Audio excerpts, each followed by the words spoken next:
National college of arts NCA 2001 اور 2002 کے درمیانی دن ہیں۔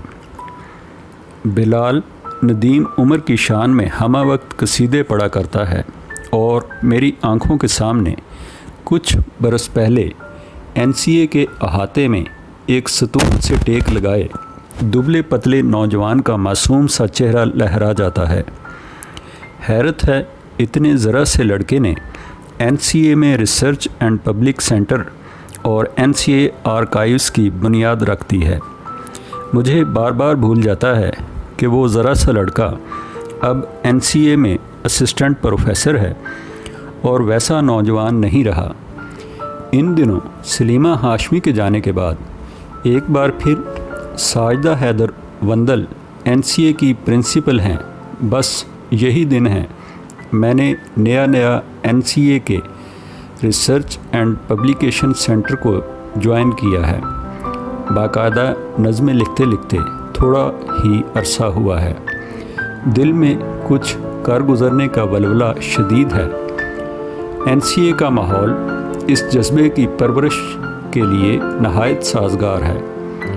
آرٹسٹوں کی اس نگرانی نے جیسے اپنی آغوش وا کر دی ہو۔ RPC اور آرکائیوز دونوں ادارے ندیم عمر کے زیر نگرانی کام کر رہے ہیں۔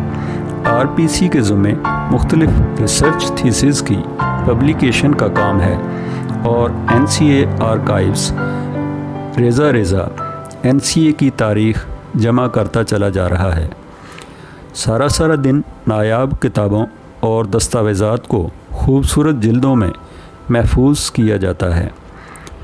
گئے زمانوں کی تصاویر جب NCA mu school of arts کے نام سے جانا جاتا تھا، میں ان تصویری دستاویزات کے سحر سے نکل ہی نہیں پا رہی۔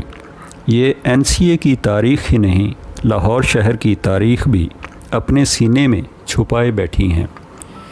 انہی دنوں ایک بڑے منصوبے کو عملی شکل دی گئی ہے۔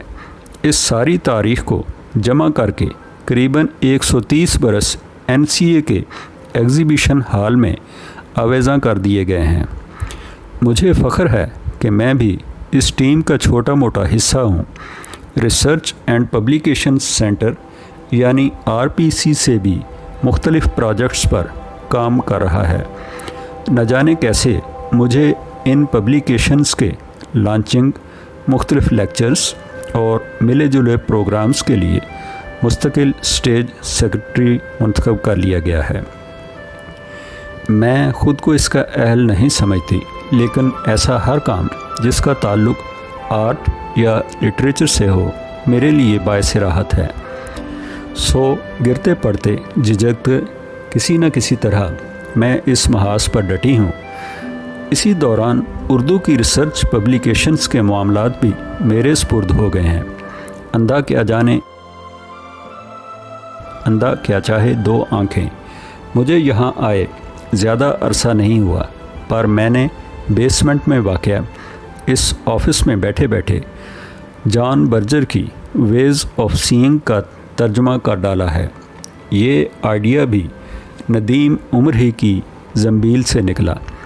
جب اس نے پیپر بیک پر چھپی یہ کتاب میرے حوالے کی تو مجھے قطعاً اندازہ نہیں تھا کہ آرٹ کریٹیسزم پر یہ کتنی اہم کتاب ہے۔ یہ 1972 میں BBC TV سیریز پر مبنی ہے جو ہمیں یہ بتاتی ہے کہ ایک پینٹنگ کو ہم آخر دیکھتے کس طرح سے ہیں۔ یہ محض ایک پروجیکٹ ہی نہیں، میں اس کتاب سے بہت کچھ سیکھ رہی ہوں۔ ندیم عمر مزاجاً عجیب ہے، گرم لاوے سے حلق تک بھرا ہوا، اور یہ لاوا بغیر موقع محل دیکھے کہیں بھی ابل کر باہر آ جاتا ہے، لیکن اپنے علم، اپنی ذہانت اور قابلیت میں، اپنے نظریات میں اور کام کے اعتبار سے لگتا ہے جیسے اس نے وقت کی رفتار کو بھی قابو کر رکھا ہے۔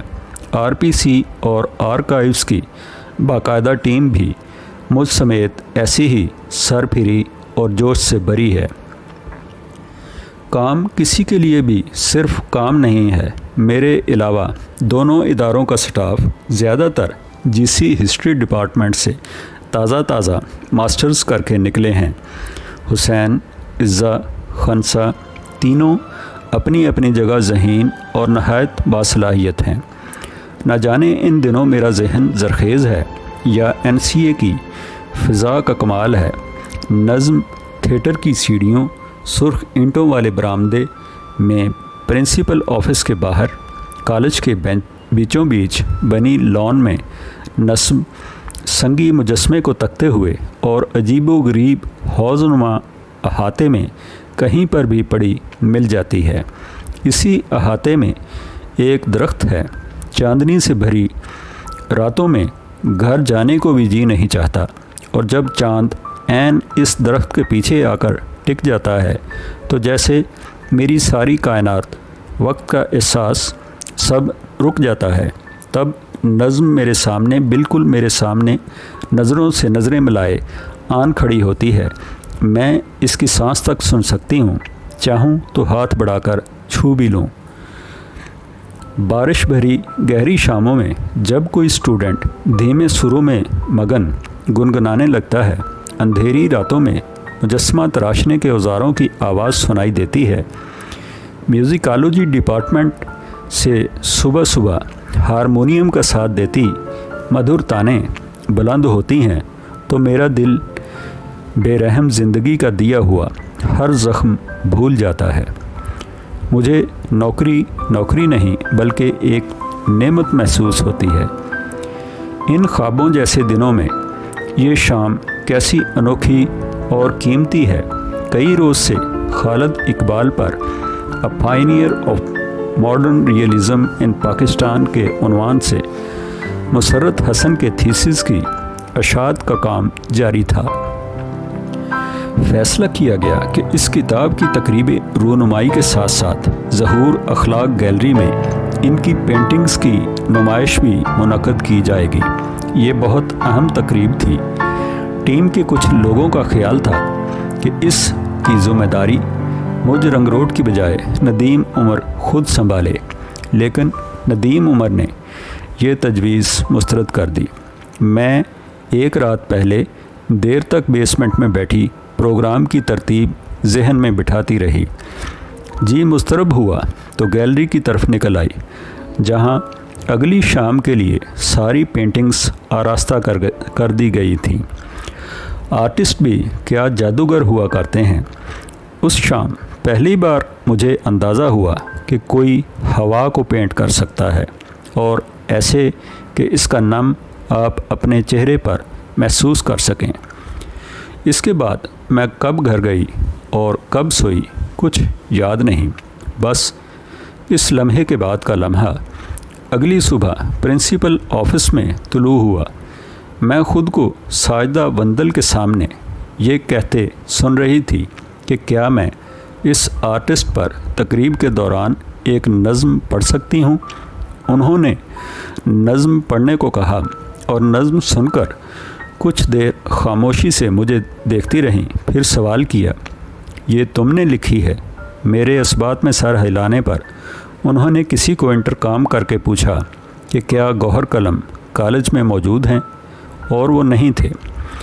پھر یہ ایک ناقابل یقین بات تھی کہ کب انہوں نے کسی کو وصلی لینے دوڑایا۔ گوہر قلم نے تھوڑے سے وقت میں کیسے اس نظم کو وصلی پر اتارا، کب اسے ایک خوبصورت لمبے چوڑے فریم میں قید کیا گیا۔ مجھے بس اتنا یاد ہے کہ یہ گرمیوں کی ایک حسین اور یاد رہ جانے والی شام ہے۔ آرٹسٹوں کی کریم ہال میں جمع ہے، خالد اقبال سامنے بیٹھے ہیں، اور میں انگریزی میں منعقدہ اس پروگرام کے بیچوں بیچ اپنی اس نظم کے ذریعے ان کے ہوا کو پینٹ کرنے والے ہنر کو سراہ رہی ہوں۔ نظم دعائیہ ہے۔ ساجدہ وندل نظم کے اختتام پر کھڑی ہو گئی ہیں، اور کسی نے وہ شاندار فریم ان کے حوالے کیا جسے انہوں نے بڑی عزت سے خالد اقبال صاحب کو پیش کیا ہے۔ میں بس اس فریم اور لکھاوٹ کی ایک